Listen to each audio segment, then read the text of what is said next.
Is that thing even worth repairing?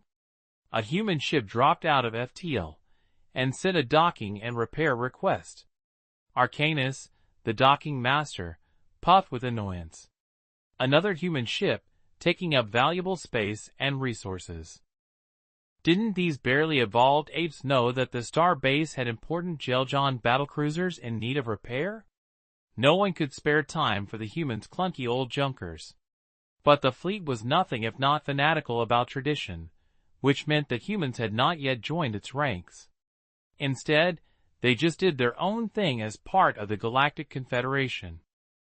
It meant they didn't have access to the newest technology, but it also kept them out of everyone else's business. When the war started and the human government had volunteered their soldiers, the response had mostly been one of humor and exasperation. So the fleet assigned humanity basic tasks and out-of-the-way duties.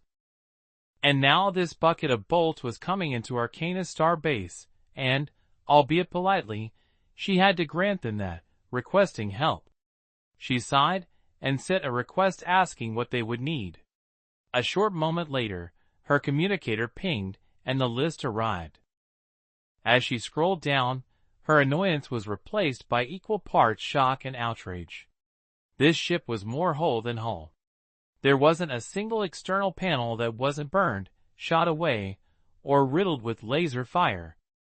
The humans had apparently sealed themselves within an inner hull tub and were wearing exosuits for life support.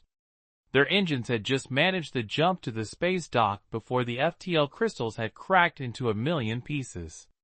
Their external docking gear had been completely shot off, which would necessitate a place within the space dock, a spot that was at a definite premium. Arcanus flexed her tentacles. The Confederation space dock couldn't refuse, not when the humans were forced to wear exosuits. She'd have to clear a space so they could at least leave their ship.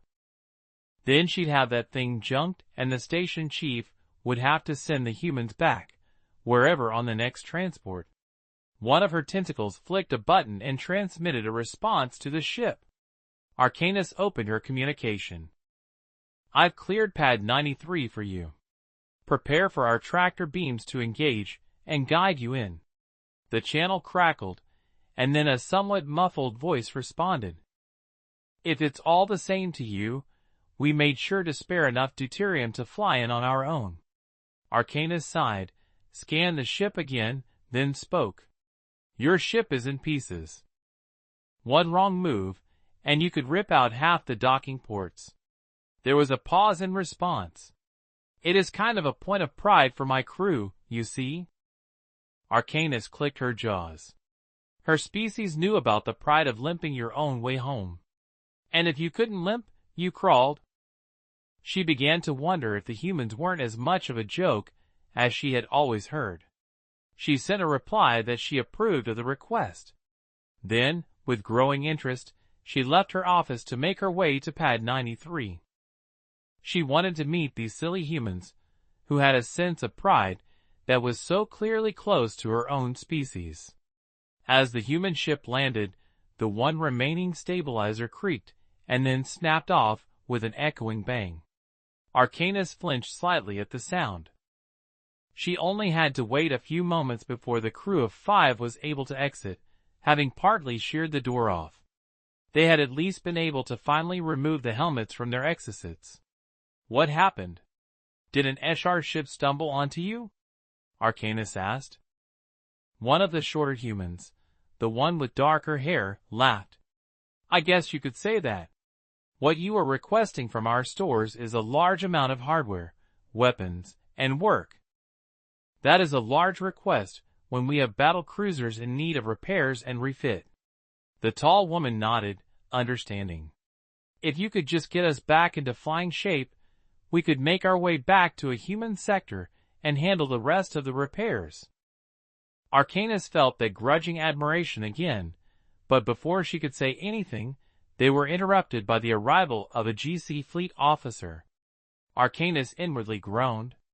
During times of peace, she didn't have to deal with these arrogant asses, and she much preferred it that way. Your heap is taking up valuable space. Docking Master, Remove this scrap as soon as possible. The Crawlians have a star dreadnought in need of immediate repair. Arcanus had seen the work order for the star dreadnought.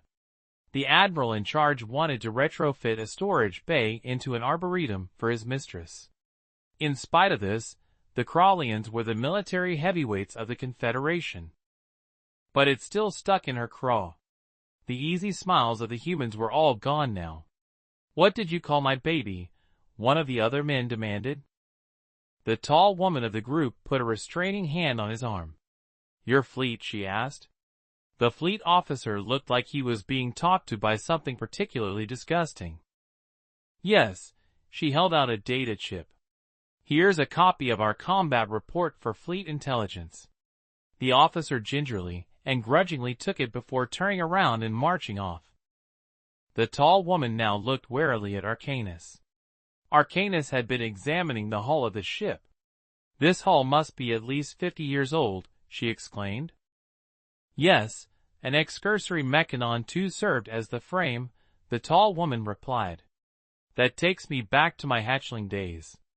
Those ships could run on backwater raw gut, and with half their systems out." The smile slowly returned to the face of the tall woman. "Yes, she certainly has proven her worth beyond measure. I wasn't sure we could have taken down those 3 SR cruisers and gotten away with our hides intact," Arcanus spluttered. Three cruisers, but what, but how? Several of the humans now seemed to be almost laughing. They all slowly made their way over to the edge of the pad to sit down. "Well, you know, these old excursories were built around a mass driver for pushing asteroids into new orbits?" Arcanus nodded. "It wasn't glorious work, which is why crews worked with these tubs back in the day. Well, we reworked the mass driver into an autocannon that accelerates projectiles to shortly before the speed of light." The tall woman threw out the information as if saying she had just walked down the corridor to purchase a snack. "Then we put some weapons hard points onto the hull, whatever we have on hand, and you have a very tough and passable gunship.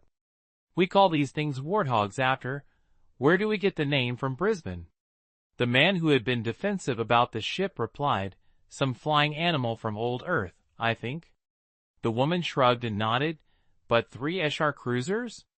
We had been sent to patrol some nowhere sector when we picked up 3 SR ships on long-range scanners.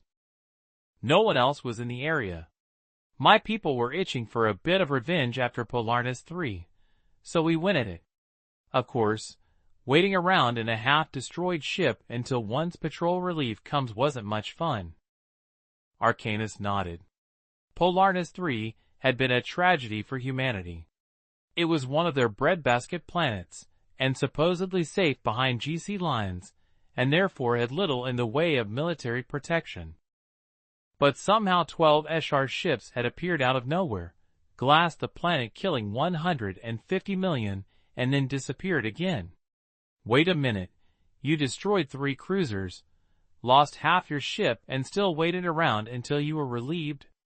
Arcanus couldn't believe her hearing stalks. "Well, we had a couple of autocannon rounds left," one of the other men joked. Arcanus pulled out her work tablet, tapped twice. The Warthog was now at the top of the repair list.